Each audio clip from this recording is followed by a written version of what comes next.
preocupación nuestra es justamente la seguridad territorial de las comunidades, el tema de titulación, el tema de títulos que den derechos completos para las comunidades campesinas y las comunidades nativas del Perú. Nos preocupa mucho esta ley. Descubrimos casi por casualidad a fines de julio el título 3 de esta ley. Toda la atención pública estaba fijado en el título 1. Y cuando leímos en mi oficina el título 3, nuestras bocas se quedaron abiertas. No pudimos creer. ¿Realmente está diciendo esto? ¿Qué significa esto? ¿Qué significa el otro? Entonces decidimos en ese momento que era muy importante informarnos a nosotros sobre la ley, qué significa realmente, y informar al público, y en lo posible informar a representantes de comunidades y de gobiernos regionales, para poder realmente a nivel nacional tener un debate. Entonces les doy la bienvenida a esta tarde. Espero que nos informemos bien y que haya debate también. Muchas gracias. Muy buenas tardes a todos y todas. Mi nombre es Álvaro Campana, soy coordinador de la Plataforma para el Ordenamiento Territorial. Y bueno, también quería darles la bienvenida a nombre de la red MUCI, de la propia Plataforma para el Ordenamiento Territorial, la Plataforma Gobernanza Responsable de la Tierra, Territorios Seguros para las Comunidades del Perú. Bueno, entonces de lo que se trata en esta tarde es de discutir esto, qué va a pasar con la política de ordenamiento territorial, qué implicancias tiene esta ley en este articulado que plantea que, bueno, como ya les mencioné, lo del Consejo de Ministros, pero además que la zonificación ecológica y económica y el ordenamiento territorial no definen nada, solamente son instrumentos orientadores. Buenas tardes con todos. Mi nombre es Silvana Baldovino y voy a moderar la primera mesa de la tarde referente a los impactos del título 3 de la Ley 30230 sobre la seguridad territorial de las comunidades campesinas y nativas. Estoy acompañada por 3 profesionales que han realizado estudios especializados en diferentes campos para ver los impactos de la referida norma desde el punto de vista constitucional, de los derechos colectivos y de la superposición de competencias entre los entes encargados de la formalización de la propiedad rural. El título 3 de la Ley 30230 importa afectaciones muy severas, potenciales y algunas de carácter cierto a derechos territoriales indígenas. Esta ley cae en un escenario concreto, ¿no? Es un escenario de presiones territoriales caracterizadas por la aprobación de megaproyectos, concesiones y proyectos extractivos, obras de infraestructura aprobadas, por cierto, sin consulta previa, y sobre tierras en su mayoría no tituladas, lo cual ya implica una afectación del artículo 21 de la Convención Americana, ley que crea un procedimiento extraordinario y especial a favor de inversionistas públicos y privados para el saneamiento físico legal de predios no saneados dentro de áreas de influencia directa e indirecta. El único objetivo legal de la ley entonces es dinamizar y favorecer las inversiones privadas o públicas, y el objetivo para ello es sanear física y legalmente predios a fin de que estos entren en el tráfico jurídico y puedan, en el caso de los privados, ser objeto de transacciones, ¿no es cierto?, para poder viabilizar el ejercicio de los derechos otorgados, llámense concesiones. Una ley sumamente compleja, sumamente detallada, muy técnica, que no ha tenido opiniones técnicas de ningún organismo especializado, ni público ni privado, y que fue aprobada por el Parlamento en la Comisión Permanente del Congreso por 11 congresistas en solamente 2 semanas de procedimiento. Sin embargo, sí la ley está propiciando esta suerte de despojo territorial a favor de inversionistas privados. Pero ¿qué tal si la ley 3230 se publica una modificación en la que se declara, se excluye del efecto a las tierras de comunidades campesinas y nativas? ¿Sería esto suficiente? Nos planteamos que no. Y esto por la sencilla razón de que el actual gobierno se ha arrogado la potestad de decidir quién es indígena y quién no. Es decir, se señala, ¿no es cierto?, bajo una tesis ciertamente un poco peregrina, que las comunidades, no existen pueblos indígenas o comunidades indígenas en la costa, ¿no es cierto?, y en la sierra está por verse. Entonces, ¿quién decide quién es indígena y quién no? El Estado. La ley, esta cláusula de condicionalidad estaría entonces supeditada a un ejercicio discrecional unilateral del Estado. Y en segundo lugar, de que no se está hablando de territorio, sino de exclusión de tierras de comunidades, ¿no? Tenemos bastantes leyes, bastantes normas, que unas se superponen a otras, que unas no han derogado a otras de manera expresa. Se entiende que hay derogaciones tácitas, pero finalmente lo que resulta es una confusión, ¿no? ¿Qué es lo que ha pasado en materia de saneamiento físico legal en temas de comunidades nativas y campesinas? Que finalmente lo que tenemos es una norma cuya interpretación puede someterse a dos cosas: a una interpretación antojadiza por parte del gobierno, de las propias empresas, o a una interpretación difusa, confusa, ¿no? ¿Qué le doy? O sea, una interpretación literal, ¿qué es lo que me dice finalmente, ¿no? Me va a decir que quienes están excluidos, o digamos los predios, o digamos cualquier predio o cualquier terreno que no tengas saneado en ese momento la propiedad, entonces podría ser susceptible a ser, digamos, a formar parte del proyecto de inversión. La norma establece una serie de disposiciones que son bastante poco claras, ¿no? Poco claras, difusas, bastante etéreas. Entonces, sí precisamos o la modificación por ley, o finalmente, en el peor de los escenarios, las precisiones que se hagan en el reglamento, si cabría eso. Va a tocar directamente el tema, la constitucionalidad de esta norma y la afectación a los derechos de pueblos indígenas. Es una ley aparentemente expedida en el marco de las competencias del Congreso, pero afecta, entre otras cosas, el derecho de propiedad de los pueblos indígenas. Y la medida que afecta el derecho de propiedad, voy a explicarlo ahorita, tiene un vicio de nulidad. O lo arregla el Congreso o se arregla vía una demanda de inconstitucionalidad. Entonces, lo primero que hay que decir entonces es que no es cierto eso que dijo una vez Humala, piña con gabán. O sea, si yo logro demostrar que esa decisión afecta a derechos fundamentales, la última decisión no la tiene el poder político. La tienen los jueces a través de los cuales habla la Constitución política. ¿Entiende? Entonces, eso ocurre acá. Y eso ocurre, y a veces eso no se entiende, porque a veces algunos funcionarios creen que, por ejemplo, el derecho a la consulta, el derecho a la titulación, se va a cumplir cuando a ellos se les antoje. Pero hay una excepción, que es el punto central de la inconstitucionalidad de la norma. Es cierto, si no está titulado un territorio, es del Estado, salvo que sea territorio de los pueblos indígenas. Pero en el caso de los pueblos indígenas, la simple posesión ancestral equivale al título. Esa regla está en el 14 del Convenio 169 y está desarrollada ampliamente, primero en sentencias de la Corte Interamericana, que tienen rango constitucional, y luego, tímidamente, el Tribunal Constitucional lo ha dicho. Esta regla es muy importante porque esta regla acá ha sido invisibilizada. Entonces, en el caso del capítulo 3 de la Ley 3230, la inconstitucionalidad no está por lo que dice, sino por lo que calla.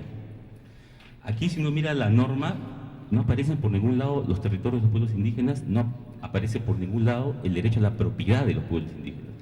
En la medida que acá va a haber reasentamiento, ¿no es cierto?, aproximadamente de las 6.000 y pico de comunidades que hay, 1.500 no tienen título.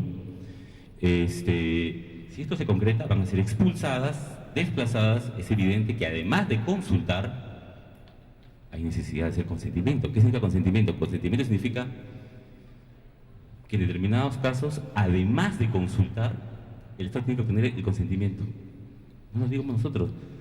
La Corte Suprema, en un caso que litigamos como IDL, Corte Suprema en una sentencia, ojo, sentencia vinculante, porque es una acción popular, artículo 82 del Código Procesal Constitucional dice que ese es normativo. Le dijo al MINEN, oye, en determinados casos, la decisión, además de consultada, tiene que obtener el consentimiento. Y citó literalmente la sentencia Saramaca.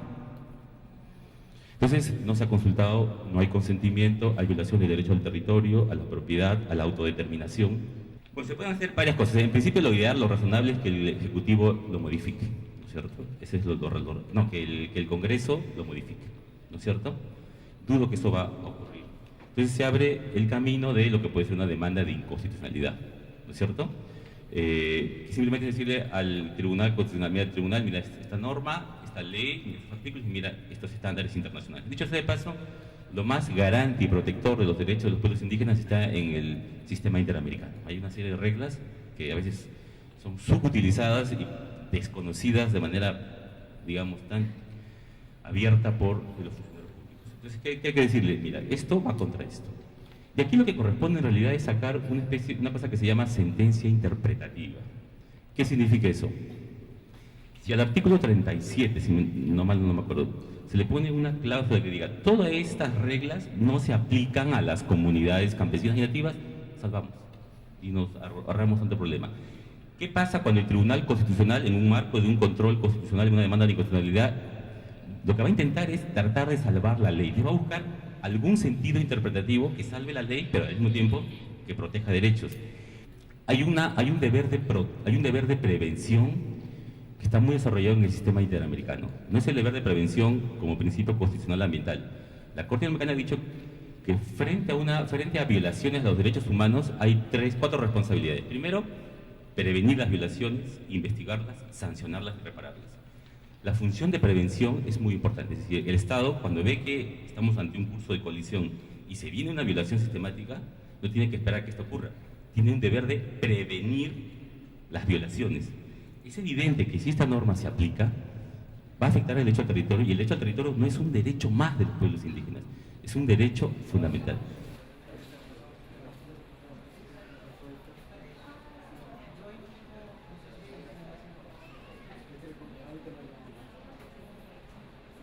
Entonces, en este proceso de simplificación normativa y actualización normativa de todo, digamos, el régimen tanto administrativo como legal que existe en nuestro país respecto al procedimiento de reconocimiento y titulación, tiene que realizarse un consenso nacional para poder empezar a cambiar estas normas y hacerlas mucho más simples.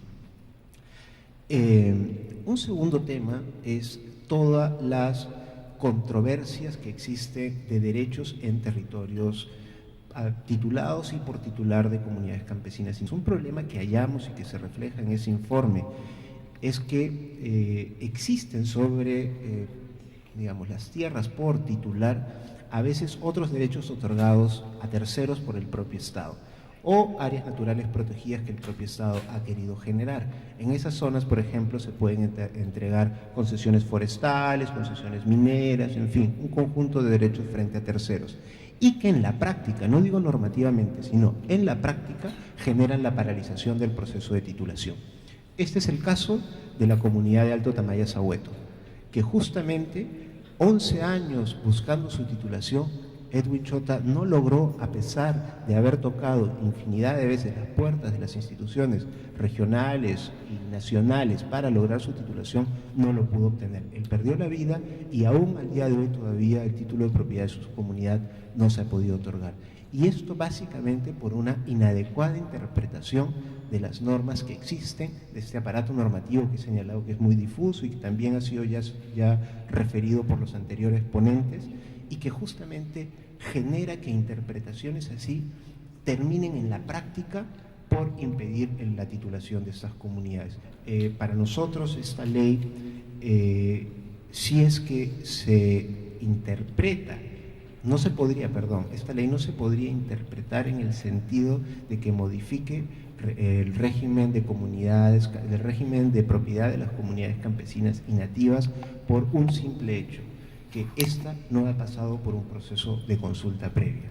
Nosotros al Poder Ejecutivo le hemos instado justamente a que pueda emitir un lineamiento preciso de que esta norma se tiene que interpretar de otra manera distinta a la posibilidad de la modificación del reglamento del régimen de protección de la propiedad comunal de las comunidades campesinas y nativas. Ese es un mensaje que nosotros hemos emitido al Poder Ejecutivo hace unos 10 días y que si pasara, digamos, una interpretación de la cual esperamos que con ánimos de salvar la norma, como ha sido referido también por los anteriores panelistas, Si pasara una aplicación contraria a la que nosotros estamos señalando, que no podría ser porque no ha pasado por un proceso de consulta, se tendrán que analizar los mecanismos, ya sea administrativos, judiciales o hasta constitucionales, para justamente demandar que no puede haber una modificación sin un proceso de consulta. Hay un entramado de poderes legales, de mafias, ¿no?, en torno a la titulación de las tierras. Aquí hay un tema que nosotros estamos tratando de coordinar con Agricultura, que va orientado a dar un respaldo en términos de lineamiento, de recojo y evaluación de información para el reconocimiento e inscripción de personería jurídica de comunidades nativas en los registros nacionales, ¿no?, y que permitan facilitar a los gobiernos regionales estos procesos de titulación. Entonces, este esfuerzo por generar lineamientos que faciliten los procesos de titulación en las comunidades nativas y desarrollo agrario en la selva, en la zona amazónica, creemos que puede ser una medida que favorezca el desentrampamiento de estos procesos de titulación, ¿no? En cuanto al tema de la reglamentación de la ley número 30230, ¿no?, en este caso nosotros desde el Viceministerio de Interterritorialidad y también desde el otro viceministerio, hemos emitido una opinión, una propuesta para la reglamentación de la ley, en la cual pedimos específicamente que se agregue una disposición complementaria en la medida que se señale que las medidas establecidas en el presente reglamento sobre procedimientos especiales de saneamiento físico legal excluya y no sea aplicable a tierras de comunidades campesinas y nativas, incluyendo reservas indígenas, y áreas de uso público de protección, forestales de protección, que constituyan sitios o zonas arqueológicas y aquellas declaradas como parte integral del patrimonio cultural de la nación. Lo que quiero transmitir es una mirada distinta, es una posición distinta, es una forma de ver distinta que creemos que está sustentada en la propia ley. La ley 30.230, a la cual la mesa anterior se ha referido, en el sentido que afecta a los derechos de las comunidades, que afecta el derecho de propiedad de las comunidades, para el Poder Ejecutivo y para el Ministerio de Vivienda, que es quien está a cargo de refrendar el reglamento de esta ley no afecta. Y no puede afectarla porque si hubiese querido referirse a las comunidades, entonces tendría que haber sido materia de una consulta previa. Este es el artículo que se ha reformado a través de esta ley 30.230. Si usted le invadía en la propiedad, pasaba las 24 horas, entonces usted solamente tenía la oportunidad de sacarlos a través de un juicio. Esta ley dice, se terminó las 24 horas. Desde que usted tiene conocimiento, tiene 15 días para que sin necesidad de un juicio, sino con el apoyo de la policía, usted pueda expectorar al invasor. Entonces, si las comunidades, digamos, están siendo sujetas de invasiones, pueden defenderse con este dispositivo legal. La ley 24.657 y su reglamento del decreto supremo 0891-TR. Entonces, no me parece que existan normas contradictorias, difusas. Lo que sí estoy de acuerdo, tal como se ha expresado, que son normas antes de la Constitución del 93, y lo que sí comparto es que habría que emitir nuevas normas al respecto, pero sí con la participación activa, obviamente, de los pueblos indígenas, como no podría ser de otra manera. Gracias por la invitación a este evento.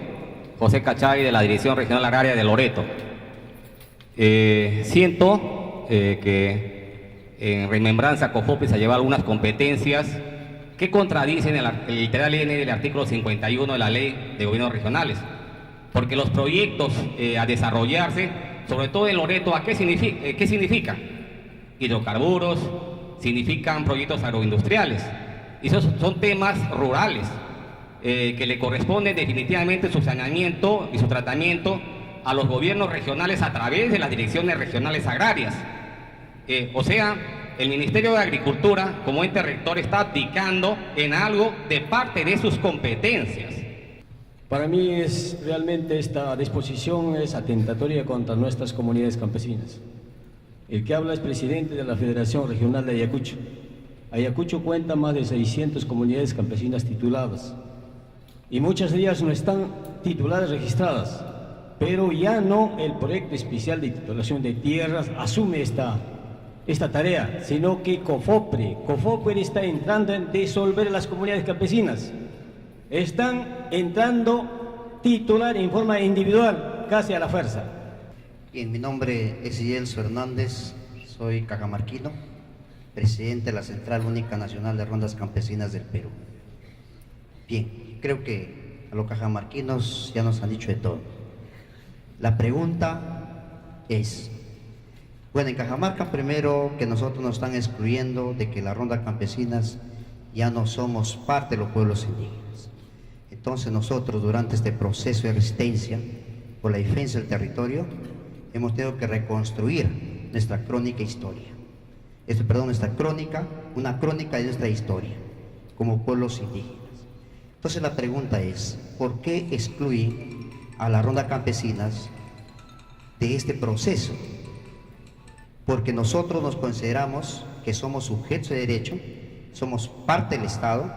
Yo creo que en ese sentido nosotros, al menos en Cajamarca, hemos dicho, no vamos a permitir que nos tengan que muchas veces tratar como terceros. Nosotros somos originarios, somos campesinos, somos ronderos, somos parte de los pueblos indígenas, tal como dice el convenio 169. Antes de todo quiero agradecer la invitación que nos ha hecho, felicitando también a los organizadores de este evento tan importante para el pueblo indígena, para los campesinos de todo el país. En efecto, yo he escuchado las dos ponencias de la primera mesa, que totalmente estamos de acuerdo con los análisis que han hecho, y también la segunda mesa del representante de la Defensoría del Pueblo y del Ministerio de Interculturalidad del Ministerio de Cultura. Y es lógico que los dos representantes del Estado están un poco nerviosos también, porque ellos están precisamente representándonos en estos momentos. Han hecho pelear a hijos con sus padres, a esposos con sus esposos, a padres con hijos, y todo el mundo se está peleando hasta hoy. Y dentro de las comunidades ya tituladas incluso han dado títulos a particulares. Entonces ese es el camino que usted, señor Pair Samán, debe de corregir si está todavía en el gobierno. Cuando mencionan que a través del reglamento van a como excluir a los pueblos indígenas, a las comunidades nativas y campesinas, yo me pregunto por qué esperar el reglamento, ¿no? ¿Por qué no hacerlo en la ley? Porque en este país tenemos un historial de leyes que dicen algo y reglamentos que en lugar de darle forma dicen o quitan cosas inclusive, ¿no? No estoy diciendo necesariamente que detrás de esta norma hayan estado los mineros, pero en todo caso sí hay, diría yo, una concepción errada del territorio, del ordenamiento territorial y de la sostenibilidad en términos económicos, ambientales, etc. El ordenamiento territorial no busca ni significa paralizar absolutamente nada. El ordenamiento territorial es eso. Han venido impulsando este proceso los gobiernos descentralizados, impulsando los procesos de zonificación económica, ecológica. En ese sentido es que se presentó a partir de la plataforma de ordenamiento territorial con un amplio proceso participativo de construcción de propuesta normativa, se presentó un proyecto de ley que busca regular el ordenamiento territorial, que está en el Congreso de la República, que ha sido objeto de una serie de audiencias públicas descentralizadas conducidas por la Comisión de Descentralización, que ya tiene un predictamen, listo para ser debatido en la Comisión de Descentralización. Como anécdota nada más, cuando en la última legislatura el presidente de la comisión quiso ponerlo a debate, los congresistas oficialistas simplemente no asistían y dejaban sin quórum a la comisión, entonces ni siquiera había posibilidad de discutirlo. Ya no diré aprobar estas propuestas porque nos queda poco tiempo, el escenario político es poco favorable, perdónenme que sea tan franca en todo caso, pero por lo menos seguir manteniendo el debate abierto y ojalá proyectarnos en escenarios futuros un poco más favorables para aprobar este tipo de normas en favor de los pueblos indígenas, en favor del ordenamiento territorial, en favor de un desarrollo verdaderamente sostenible. justamente la posibilidad de poder desarrollar una planificación dentro de nuestro territorio. Nosotros como representantes de los gobiernos locales vemos con mucha preocupación justamente la norma que estamos debatiendo hoy día. Entonces, con estas normas que se están dando, ¿no? La 3230, justamente se limita justamente la posibilidad de hacer un ordenamiento territorial desde el punto de vista de los gobiernos locales, ¿no? Más aún si hay esas llamadas concesiones. Ustedes, algunos han tenido la posibilidad de ver de que hay distritos que están completamente concesionados. ¿Cómo se podría hacer una planificación ahí en esos distritos? Preguntémonos nosotros. Las limitaciones son muy fuertes, ¿no? En la medida que ya han sido cedidos a privados o han sido cedidos a las empresas mineras, lo cual no permite hacer una planificación territorial.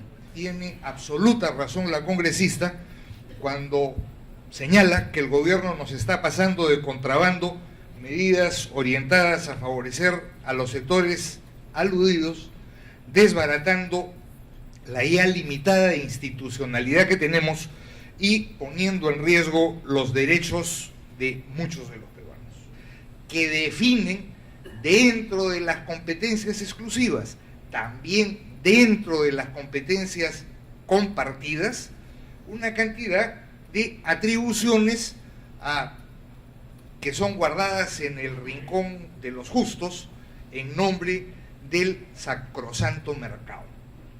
Si queremos irnos más abajo a cuestiones elementales, la definición por la que se opta del ordenamiento territorial entra en confrontación directa contra los lineamientos de política para el ordenamiento territorial que diera el Ministerio del Ambiente en este país.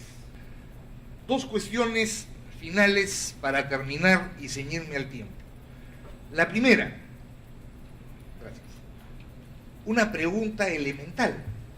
Si es el gobierno nacional el que va a ordenar de alguna manera el territorio, ¿qué credencial tiene para que creamos en esa capacidad? Yo diría que la principal credencial que tiene es la minería ilegal. El gobierno nacional ha sido el responsable directo del otorgamiento de concesiones mineras en territorios de comunidades indígenas, de comunidades campesinas, en áreas naturales protegidas y hasta en la plaza de armas de más de un centro poblado de este país. Y esa es su mirada del ordenamiento territorial. Un proceso en el cual el mercado es el que va a producir ese ordenamiento territorial, determinando qué le conviene y afectando ya no solo a las zonas de influencia directa de su intervención, sino también a las zonas indirectas de su intervención. Pero es el fracaso en primer lugar del Ministerio de Economía y Finanzas, que es el que firma el íntero de cheques que hay en este país y que es el que firma el íntero de autorizaciones de incremento de precios. Y al lado de ellos la Contraloría General de la República. Pero en tercer lugar, no desconozcamos pues las dificultades de un gobierno que de marzo a la fecha ha cambiado 2 veces de gabinete, aunque ha mantenido al ministro del Ambiente, y no olvidemos una lógica de recentralización creciente de recursos que es funcional, digamos, a esto que se ha convertido definitivamente en una mala palabra en el país, el ordenamiento territorial, y por lo tanto es funcional a la idea, a la decisión política que está en marcha. Yo terminaría señalando que pugnar por el ordenamiento territorial debiera hacernos a todas y todos pugnar también por una descentralización que tiene innumerables limitaciones, que tiene que ser corregida y ajustada, pero que no puede ser tirada por la borda, porque ello, una vez más, sería funcional a los designios del gran capital. Con todos y con todas agradezco la invitación y yo voy a ir directamente ya al tema. Ya se ha tratado, voy a hacer mención de cosas que no se han dicho. Una primera es la justificación, la exposición de motivos señala que ¿por qué hay que hacer cambios en el tema de ordenamiento territorial? Porque hay una confusión de ordenamiento territorial con ordenamiento ambiental, se dice, ¿no? Y entonces el ordenamiento ambiental es la competencia que le corresponde al MINAM. El ordenamiento territorial excede a sus competencias. Sacar de las competencias del MINAM el ordenamiento territorial. Esa es la intención. Y además, otro dato importante que dice la exposición de motivos. Dice, el criterio ambiental es un criterio más, ¿no? Junto con el criterio económico, sociocultural, institucional. Es un criterio y no puede tener un peso mayor que los demás, ¿no? Y esto contradice, ¿no es cierto?, la doctrina, la legislación comparada, porque lo ambiental, el medio físico es punto de partida en el ordenamiento territorial. O sea, no es que los otros no sean importantes, son importantes, pero el medio físico tiene una importancia, ¿no? Es relevante porque es el punto de partida sobre el territorio, sobre cómo es que se hace ordenamiento territorial, ¿no es cierto? Entonces los demás componentes importan, pero hay un peso que tiene, ¿no? Y por eso es que en Colombia se habla de al ordenamiento ambiental se le llama condicionamiento ambiental para el ordenamiento territorial. Hay condicionamientos en la legislación, en Alemania también. Entonces, no solamente sustraer, sino quitarle el peso al componente ambiental dentro del ordenamiento. Es otro de los temas que plantea. Y el otro tema es vaciar de contenido al ordenamiento. Es la tercera cosa que hace esta ley. ¿Por qué? Porque cambia la definición de lo que es ordenamiento, ¿no? Entonces, era proceso, si recuerdan, técnico, político, técnico, administrativo, de concertación para el uso y ocupación del territorio, ¿no? Entonces le quitan concertación y le quitan para el uso directo, sino para orientar el uso. Entonces ya el ordenamiento no define qué es lo que es una de las cosas de su contenido esencial, no define el uso, sino solamente lo orienta. No hay ninguna articulación de las políticas vinculadas con ordenamiento territorial con las concesiones, por ejemplo, en este caso, y hay instancias como el INGEMET en minería, que es el Instituto Nacional Geológico Minero Metalúrgico, que otorga las concesiones, que en la realidad define el uso de los suelos. Eso es lo que quiero reiterar y afianzar de la última punto de vista de Ana, ¿no? Aquí en la práctica lo que ocurre efectivamente es eso, y lo que se plantea que ocurre es eso. Sin ordenamiento territorial, sin una pauta para el ordenamiento territorial, sin una ley para el ordenamiento territorial, lo que se quiere es que no haya y que continúen siendo quienes definen el uso de los suelos los sectores correspondientes, ¿no es cierto?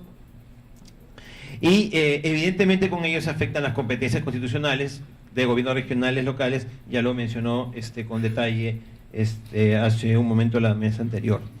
Entonces, lo que queda es poco margen. En realidad los gobiernos regionales y locales pueden hacer poco respecto al conducir el desarrollo de su territorio si es que les están imponiendo qué se hace en sus territorios. Y en la práctica se les está imponiendo el desarrollarse en función de las industrias extractivas, petróleo, hidrocarburos, minería, etcétera, quienes están estableciendo la imposición de estos desarrollos y por dónde debe ir el desarrollo futuro de los gobiernos regionales y locales y nuestro país en general son los sectores competentes en cada materia. Termino con esta imagen, ¿no? Ustedes sumen las dos imágenes y vean qué nos cae de territorio, ¿no? Estas son las imágenes de las zonas para hidrocarburos, ¿no es cierto? Y la imagen de las zonas mineras. Para ir terminando, un factor o un elemento ausente en todas las propuestas de ordenamiento territorial, como lo comenté hace un momento, es la dimensión intercultural. Es decir, el reconocimiento de la existencia de otra forma de entender, ocupar y usar el territorio. Los mismos pueblos indígenas han luchado en la figura de los títulos de comunidad, pero también es verdad que hay otras propuestas que vienen siendo trabajadas y vienen siendo exigidas por algunas organizaciones. Creo que la más completa, por lo menos la que yo conozco, es la de la FENAT, de la Federación Nacional Achuar, El pueblo de Achuar es un pueblo de la familia Jíbaro, que está ubicado en la zona, en el departamento de Loreto, por el Alto Amazonas, y ellos tienen una propuesta, por ejemplo, de reconocimiento de su territorio integral, es decir, todo un territorio que está más allá de los límites formales, físicos, que ha ido imponiendo el Estado durante toda la historia. Sí, los organizadores me han hecho un encargo bastante complejo, que es tratar de sacar unas conclusiones. Como ustedes se habrán dado cuenta, la tarde y esta parte de la noche han sido bastante ricas como para tratar de hacer algunas conclusiones. Sin embargo, intentaré combinar un intento de síntesis. Creo que hemos tenido una lectura básicamente jurídica en esta jornada. Hay una lectura política que se ha hecho en parte en esta jornada, pero creo que es importante ubicar esta discusión en un contexto más amplio, el contexto mundial, de lo que es el ritmo y las tendencias de la economía mundial, pero también el contexto nacional y lo que alguien reclamaba, un análisis del poder, y eso se dijo en varias cosas. Creo que esta jornada nos ha mostrado varias cosas, pero nos deja también varias preguntas.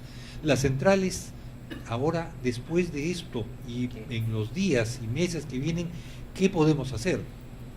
Se tratará de pugnar por una reglamentación en la ley que, entre otras cosas, excluya a las comunidades campesinas. Se buscará una modificación en la ley, como también fue planteado. Se buscará la derogatoria de la ley atendiendo a los distintos puntos, más allá de los que trabajamos en esta jornada y que Pilar Camero nos ha mostrado hoy día. Creo que son decisiones o discusiones que deberíamos profundizar, es decir, más allá de esta ley, ¿a dónde apuntamos? El tema del poder, sin duda alguna, está aquí y creo que supone mirar también el contexto nacional. Acabamos de tener elecciones para gobiernos regionales y municipalidades y lo que hemos visto es una gran dispersión de distintas fuerzas políticas y la presencia muy fuerte de candidatos y organizaciones que se han presentado claramente con un ánimo de lucro antes que un servicio a la comunidad o el intento de impulsar procesos de desarrollo sostenibles o democráticos. Al mismo tiempo se nos ha recordado la debilidad de nuestras organizaciones y la corrupción también dentro de algunos niveles dirigenciales. Creo que esta jornada, y son mis palabras finales, ha mostrado una gran participación de todos ustedes. Los felicito y agradezco por su presencia hasta esta hora. Creo que ello solo ha sido posible por la convocatoria y la presencia de distintas plataformas y organizaciones. Algunas las ven ustedes ahí en sus logos en la pantalla, pero creo que, como alguien decía en esta mesa, se requiere una respuesta conjunta, una respuesta firme. No podemos quedarnos simplemente en el señalamiento de algunos vacíos. Creo que es importante seguir trabajando, pero tratando de mantener una mirada conjunta y, como decía Javier Yanqué, no mi organización está por encima de la tuya, sino que creo que todos tenemos al frente un enorme reto y creo que hay que enfrentarlo de manera conjunta. Sin más, les agradezco su tiempo, su paciencia y los invito a un vino en el exterior de esta sala. Buenas noches y muchísimas gracias.